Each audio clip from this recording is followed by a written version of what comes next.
출애굽기 22장 1절부터 15절까지 말씀입니다. 오늘 본문을 읽으면서 가장 눈에 띄는 단어가 있다면 도둑질일 것입니다. 도둑질. 매일 성경에서도 그렇게 잠깐 설명을 하고 있는데 아마도 8계명을 제 8계명을 좀 더 구체적으로 설명해 놓은 또 판례 형식을 지금 취하고 있습니다. 이러한 일이 있게 되면은 이렇게 하라. 근데 여러분, 한 가지 우리가 기억해야 될 것은 이스라엘 백성들에게 주어졌던 명령이십니다. 어떻게 보면은 저희들에게 이 내용이 그대로 적용되지 않을 것입니다. 문자 그대로 소나 양을 도둑질하면, 우리 가운데 요새 어떤 사람이 소나 양을 도둑질하는지 모르겠습니다. 중요한 것은 이 원리가 무엇이고 왜 이것을 주셨나, 그걸 생각하게 되면은 오늘날도 저희들에게 그대로 적용되는 부분이 있는 것을 알 수가 있을 것입니다. 그 부분에 대해서 잠깐 오늘 아침 새벽에 말씀을 나누기 원합니다. 오늘 본문 말씀을 보게 되면은 아마 전체 세 부분으로 나눌 수 있을 것입니다. 1절부터 5절까지의 내용은 절도를 당하게 되면 했을 때에 대한 배상에 관한 내용을 다루고 있고, 6절과 7절은 부주의로 일이 일어났을 때 어떻게 해야 될 것인가에 대해 나와 있고, 8절부터 15절까지는 맡은 물건에 대한 이야기를 다루고 있습니다. 말씀드린 것 같이 내용이 동일하진 않겠지만 원리는 동일합니다. 우리에게 주시는 하나님 말씀이 무엇일까?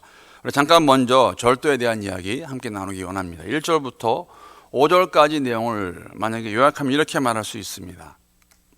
그 내용 그대로 가지고 보게 되면은 소나 양을 도둑질하여서 이미 잡아 죽였거나 팔았을 때는 소는 5배로 갚아야 되고, 훔친 소와 양이 많이 살아있으면 2배만 갚으면 됩니다. 물론 거기에 양은 또 4배로 갚으라고 되어 있습니다. 말씀드린 것 같이 그러면은 닭을 훔치면 얼마나 갚아야 될까? 그런 거 나와 있지 않습니다. 원리입니다. 일단 소나 양을 가지고 말해주고 있죠. 밤에 들어온 도둑을 밤에 죽이게 되면 정당방위이지만 화내서 신원을 알 수 있는데 죽이게 되면은 살인자가 된다고 설명하고 있습니다. 아마 그 가운데서는 우리가 도둑이라도 생명을 보호받을 만한 권리가 있다는 것을 저희들에게 보여주고 있습니다. 아무리 행실이 악하다 할지라도 알면서도 보이는데 일부러 사람의 목숨을 앗아가는 것은 거기에 대한 막중한 책임을 져야 된다고 저희들에게 말씀해 주고 있습니다. 여러분, 이 부분에서 우리가 잠깐 생각할 수 있는 것은, 이 당시에 소나 양은 지금 광야 생활을 해야 되고 가나안 땅에 들어가는 그들에게는 굉장히 삶 가운데서 큰 비중을 차지하는 것들입니다. 소나 양. 아마 이웃이 와서 그 소나 양을 가져가게 되면은 도둑 맞은 사람은 큰 어려움을 당할 것입니다. 어쩌면은 그것이 전부 자신들의 재산의 전부이기 때문에 삶의 위기와 절망 가운데 들어갈 수가 있겠지요. 그래서 이렇게 되면, 그랬을 때 그 막중한 책임을 물어서 그러한 일을 하지 못하도록, 즉 개인의 재산을 보호하고 그러한 일을 하지 말라고 저희들에게 말씀해 주고 있습니다. 아마 이 부분에서 우리가 오늘날 적용할 수 있는 것이 있다면, 내 것이 소중한 것 같이 남의 것도 소중하다. 그래서 우리가 남의 것을 훔친다는 것은 사실 하나님의 백성으로 살아가는 자들이 하나님 사랑의 고백이 삶 가운데 이웃 사랑의 모습으로 나타나지 않는다면 도둑질할 수 있다는 것을 저희들에게 보여주고 있습니다. 좀 더 깊게 들어가게 되면 왜 훔칠까? 왜 도둑질할까? 여러 가지 이유가 있겠지만 아마 가장 큰 이유는 탐심입니다. 하나님께서 일용할 양식 공급하신다는 것, 또 우리가 사도 바울의 고백과 같이 자족하는 법을 배운다면, 그리고 아무리 어려운 상황 가운데서 감사함이 있다면, 감사할 수 있다면 우리가 남의 것을 도둑질할 것인가? 아마 그러한 것들을 우리가 1절부터 5절까지의 내용을 통해서 볼 수 있을 것입니다. 6절, 7절은 부주의에 대한 것을 다루고 있습니다. 자기 가축을 소홀히 다뤄가지고 남의 밭의 작물에 피해를 주게 되면 라고 말씀하시자면 가장 좋은 것으로 배상하라고 말합니다. 소홀히 다뤘지만 또 불을 놓았다가 부주의하여서 남의 곡식에 전원을 다 태워도 배상하라고 말하고 있습니다. 부주의죠. 일부러 그런 것 아닙니다. 몰라서 실수를 한 것이라 할지라도 책임을 지라고 그렇게 말씀하고 있습니다. 그리고 책임 있는 행동으로 가장 좋은 것으로 갚으라고 말씀하시고 계십니다. 아마 이 말씀 보면서 우리가 한 가지 느낄 수 있는 것은 뭐냐면, 이런 것은 그냥 형식적인 배상이 아니라 그러한 일을 당한 사람, 물론 내 쪽에서는 큰 의미 없이 어떻게 보면은 풀어놓은 소가 가서 그렇게 할 수가 있습니다. 그러나 그 당한 사람 입장에서는 굉장히 마음이 아픈 일이죠. 지금 재배해 놓은 복식이 다 망가졌습니다. 그랬을 때에 정말 아픈 마음을 가지고 진실된 마음으로 사과를 하는 것이죠. 서로에게 책임 있는 존재가 되라고 저희들에게 말씀해 주시는 것 같습니다. 그냥 단순히 배상의 책임을 넘어서 자기 실수한 일이지만 형제 자매에게 피해를 주게 되면은 그것에 대해서 사과하고 또 그렇지 않도록 조심하는 것. 아마 이것이 오늘날 우리에게 이러한 생각과는 많이 반대가 되는 생각입니다. 삶의 태도인 것이죠. 우리 가운데 그런 마음이 있어요. 배상하면 되지 뭐. 그 의미는 돈이면 되지예요. 그까짓 거 뭐 갚아주면 되지. 뭐 그거 가지고 그래. 항상 자기식에 편리한 대로 자기 위주로 생각하는 그러한 마음. 이러한 마음은 하나님 나라의 백성의 마음이 아닙니다. 실수를 한 것이지만 내가 소홀히 산 것이지만은 책임 있는 행동을 하고 그것을 함께 아파하는 그러한 마음이 우리에게 있어야 되지 않을까. 그런 것을 저희들에게 보여주고 있지 않나. 6절, 7절을 통해서 저희가 볼 수가 있습니다. 저는 가끔 그런 생각도 합니다.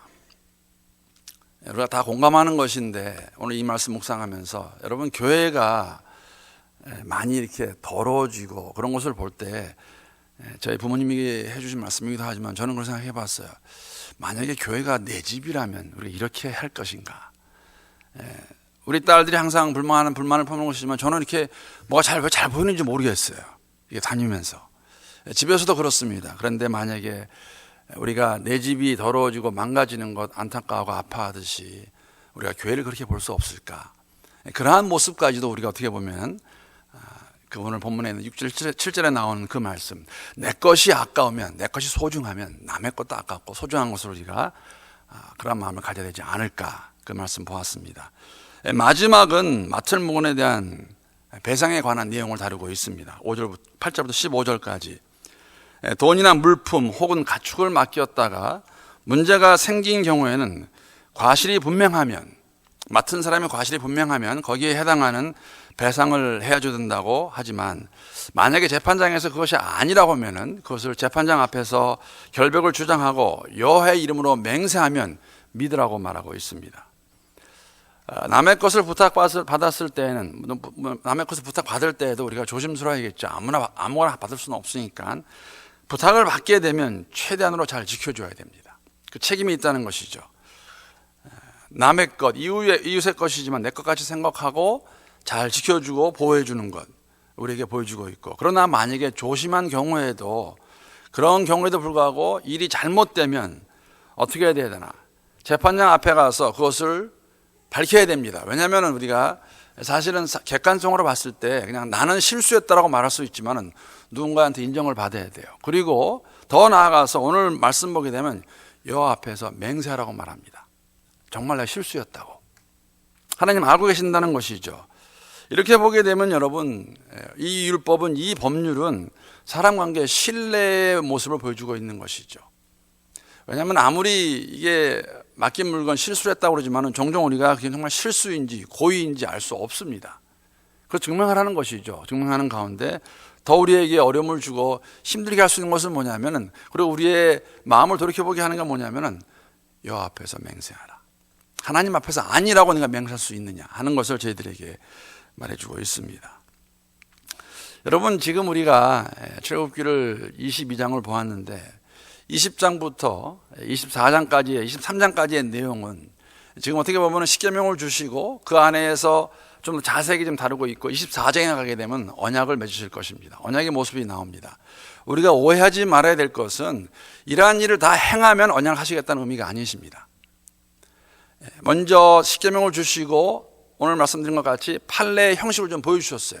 근데 아주 구체적이지 않습니다. 어떻게 그것을 적용해야 될 것인가.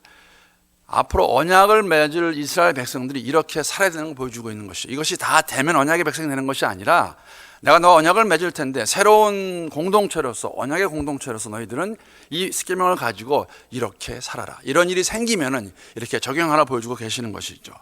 동일한 것입니다. 여러분과 저는 예수 안에서 언약의 백성이 되었습니다.